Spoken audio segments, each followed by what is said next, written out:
तो hello guys, आप कैसे हो। मेरा नाम निशांत है और आप देख रहे हैं ऑल टाइप स्टोरी चैनल। आज आपको मैं जो घटना बताने जा रहा हूँ वो इंटरनेट के द्वारा ली गई है। तो मैं कहानी उनके पॉइंट ऑफ व्यू से आपको बताऊंगा। सितंबर का महीना था। काली अंधेरी रात थी। धीरे धीरे से हवा की ठंडी लहरें आ रही थी। आकाश में बिजली चमक रही थी। महेंद्र चाचा अपने घर से दूर अपने खेत में खाट पर सोए हुए थे। उनका खेत गांव के तालाब के पास ही था। बारिश के कारण पूरा तालाब पानी से भर चुका था और खेत में घास भी ज़्यादा हो गई थी। उसके कारण अंधेरे में यह सबसे ज़्यादा डरावना लग रहा था। उस तालाब के किनारे 6-7 बड़े बड़े आम के पेड़ थे। आम के पेड़ की डालियों में आवाज़ काफ़ी डरावनी लग रही थी। अचानक खेत में बंधी हुई भैंसों के चिल्लाने की आवाज़ आने लगी।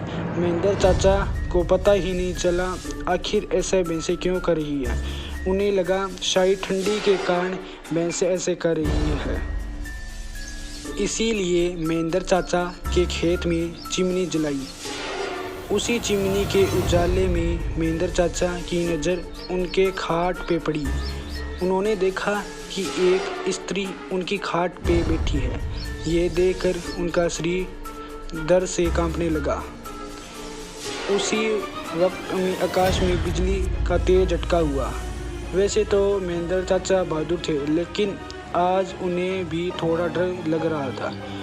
उसी वक्त काका ने आग में सूखी घास डाली और आग को ज़्यादा बढ़ाया।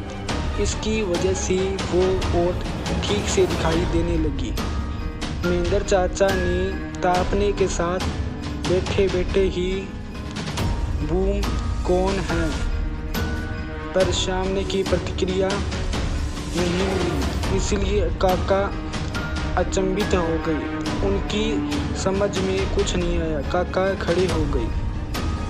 इसलिए महेंद्र काका ने सोचा कि अब डरने से कुछ नहीं होगा, मुझे हिम्मत से काम लेना पड़ेगा, क्योंकि जो डर गया समझो मर गया।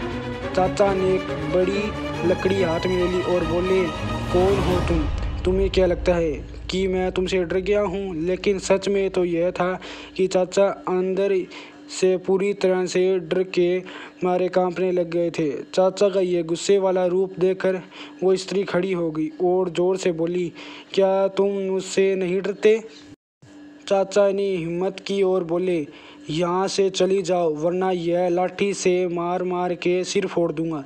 इतना ही बोलते महेंद्र चाचा ने लाठी उठाई और उसी वक्त उस औरत ने आवाज़ उठाई, अब तू मुझे मेरे घर से ही बाहर निकालेगा? यह पर तो मेरा बचपन गुजरा है। यह मेरी घर है। मैं यहाँ सालों से रह रही हूँ। यह सुनकर चाचा डर गया और गुस्सा दोनों ही शांत हो गए। उन्हें लग रहा था कि मेरे सामने जो औरत खड़ी है उसे मैं जानता हूँ। उसकी आवाज़ भी जानी पहचानी लग रही है। चाचा सोचने लगा कि आखिर यह औरत कौन है। अगर मैं इस औरत को जानता हूँ तो आखिर यह इतनी भयानक और विकराल रूप में क्यों है? अचानक अरे ये तो ज्योति है, मेरी बड़ी बहन। बचपन में जो ज्योति साथ में खाट पर सोती थी, जो चारा काटने में सहायता करती थी। उसी बात को मैं जब भी आज सोचता हूँ तो मेरी रूह कांप जाती है।